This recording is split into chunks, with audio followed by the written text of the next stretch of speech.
Well, let's talk about friendships for a minute. Here's how you know if someone's your friend.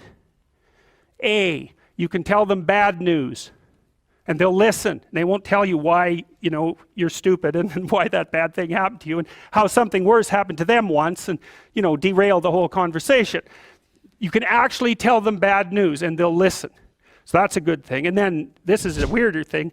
You can tell them good news and they'll help you celebrate.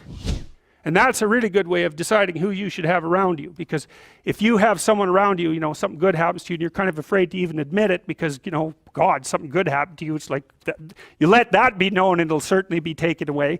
So, you know, you come out and you sort of tell someone half-heartedly that something good happened to you and they give you a whack and then talk about, you know, the great thing that happened to them 3 years ago, or worse, the great thing that happened to someone that they knew 3 years ago.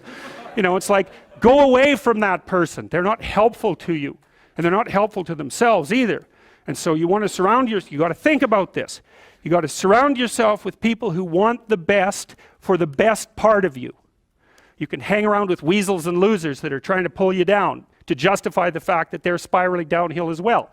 And you know, the upside of that is you don't have to have any responsibility and you can all whine about how wretched life is, you know, so that's pretty attractive. But I would say it's also a bad medium to long-term plan.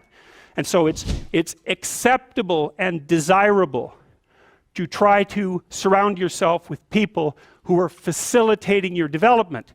You know, and you might say, well, I've got people around, I know them well, you know, they're not doing that well and they don't fit into that category. It's like, what's your point? What are you going to do with them exactly? If they'll listen and cooperate with you and move towards a better future, great. If they don't pay any attention and they keep doing the same damn things over and over and they're not going anywhere and it's painful, then maybe the proper thing to do is say, you just have your misery.